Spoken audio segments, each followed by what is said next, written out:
Kita ke informasi lain, Metro TV sebagai bagian dari Media Group menggelar Indonesia Digital Economy Outlook 2025. Ya, acara ini merupakan forum yang mempertemukan pemangku kepentingan dari berbagai sektor untuk mengeksplorasi tren dan juga peluang dalam mempercepat transformasi ekonomi digital di Indonesia.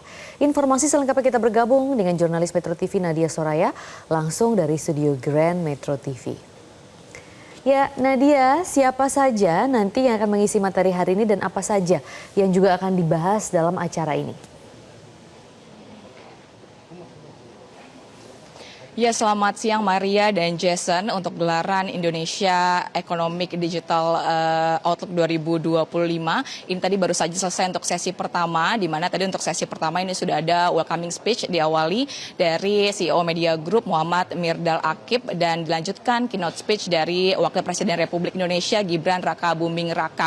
Dan tadi juga ada beberapa pemaparan begitu ya dari sejumlah menteri. Pertama tadi ada dari Menteri Pendidikan Tinggi, Sains dan Teknologi Satrio Sumantri dan juga diikuti pemaparan dari Menteri Komunikasi dan Digital Mutia Hafid tadi menjelaskan tentunya terkait rencana-rencana dan juga target-target ke depan seperti di mana adanya target 9 juta talenta digital yang akan menjadi target dari Komdiki ke depannya. Dan ini juga baru saja selesai pemaparan dari Kementerian Ketenagakerjaan yang langsung tadi disampaikan oleh Menaker yaitu Bapak Yasir Lidan untuk mengetahui seperti apa potensi-potensi ini juga target-target ke depannya terutama di dunia ketenagakerjaan. Kita langsung menanyakan kepada Bapak Menaker di sini sudah bersama dengan kita. Bapak, ini tadi baru saja mengisi ataupun memberikan pemaparan begitu ya Pak. Tadi apa saja yang disampaikan dan bagaimana untuk target ke depannya bagi industri ataupun dunia ketenagakerjaan?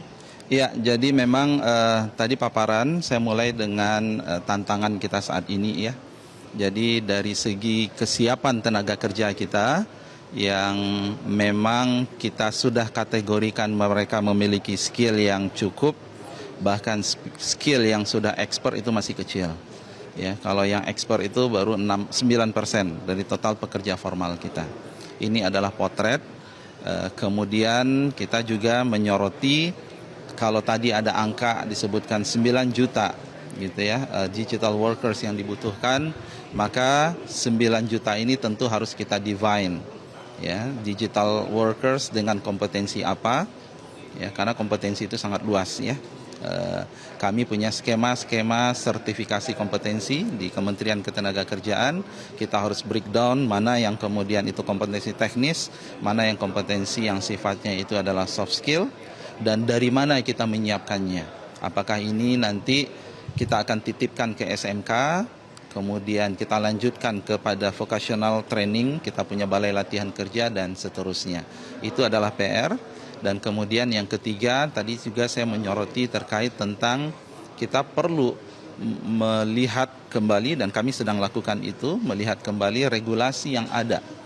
Ya, bagi kami pemerintah, siapapun yang bekerja, dan nanti mereka yang kemudian para digital talent, digital workers, kita ingin bahwa mereka mendapatkan perlakuan, mereka mendapatkan jaminan sosial ya, sesuai dengan regulasi yang ada di Indonesia. Kekhawatiran kita nanti ada kecenderungan karena tipe pekerjaannya itu banyak yang lebih fleksibel dari segi waktu, tempat, mereka bisa ya melakukan sekian macam proyek, jatuhnya nanti kategorinya adalah informal workers. Nah, inilah kemudian yang harus kita perhatikan. Ada jumlah atau target tersendiri nggak sih Pak, kira-kira ini akan merangkul berapa juta pekerja begitu Pak nanti ke depannya? Ya, kalau tadi dari angka yang disebutkan 9 juta ya, tentu ini kan bertahap ya, bertahap. Kalau kita lihat memang perkembangan terkait tentang digitalisasi IT, memang kita akan membutuhkan SDM yang cukup besar ya. Tapi tadi ya, ini membutuhkan kolaborasi lintas kementerian untuk menuju ke sana gitu ya. Kami sekali lagi Kementerian Ketenagakerjaan mencoba ya, dengan isu ketenagakerjaan kita ingin shaping ke depan itu tenaga kerja seperti apa yang kita inginkan, dengan profil karakteristik seperti apa, kemudian perlindungan sosial seperti apa dan bagaimana kita menyiapkannya. Pak, mungkin sedikit terkait gelaran Indonesia Digital Economy Outlook 2025 ini, Pak. Nanti Bapak melihatnya untuk transformasi digital ke depannya seperti apa mungkin, Pak, dan untuk mendukung kementerian-kementerian begitu ya, Pak, untuk mencapai target-targetnya begitu, Pak. Iya, transformasi itu pasti keharusan ya. Jadi kami akan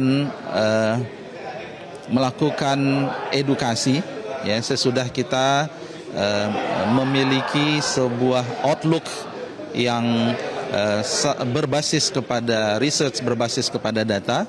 Kita akan edukasi kalau kami punya stakeholders itu adalah para serikat pekerja, para buruh, kami punya juga Apindo berada dalam lembaga tripartit nasional. Kami akan duduk di sana bersama dengan mereka. Ayo, gitu ya. Bagaimana kemudian jangan sampai industri kita tertinggal. Jangan sampai kemudian perusahaan-perusahaan itu yang ada di Indonesia ataupun dari asing, mereka melakukan akselerasi yang demikian besar tapi tenaga kerja dari kita nggak ada. Ya, sehingga harus impor dari luar negeri. Nah, ini yang kita pastikan ya, kita menyiapkan itu. Dan terakhir sekali lagi terkait tentang jaminan perlindungan sosial, kita punya semangat ya, apapun tadi itu istilah kami itu adalah transformasi yang berkeadilan, inklusif, no one left behind. Terima kasih banyak Pak Yasirli atas waktunya. Yaitu tadi wawancara saya dengan Menaker, begitu tadi disampaikan bahwa ini komitmen bersama untuk mencapai target 9 juta talenta digital di tanah air, di mana untuk kolaborasi ini akan terus berjalan mulai dari menggandeng stakeholder dan juga sejumlah lembaga terkait lainnya. Dan untuk sementara demikian yang dapat saya laporkan. Untuk Maria dan Jason kembali ke studio. Nadia Soraya melaporkan langsung dari event Indonesia Digital Economy Outlook 2025. Selamat bertugas kembali. Jelajahi cara baru mendapatkan informasi. Download Metro TV Extend sekarang.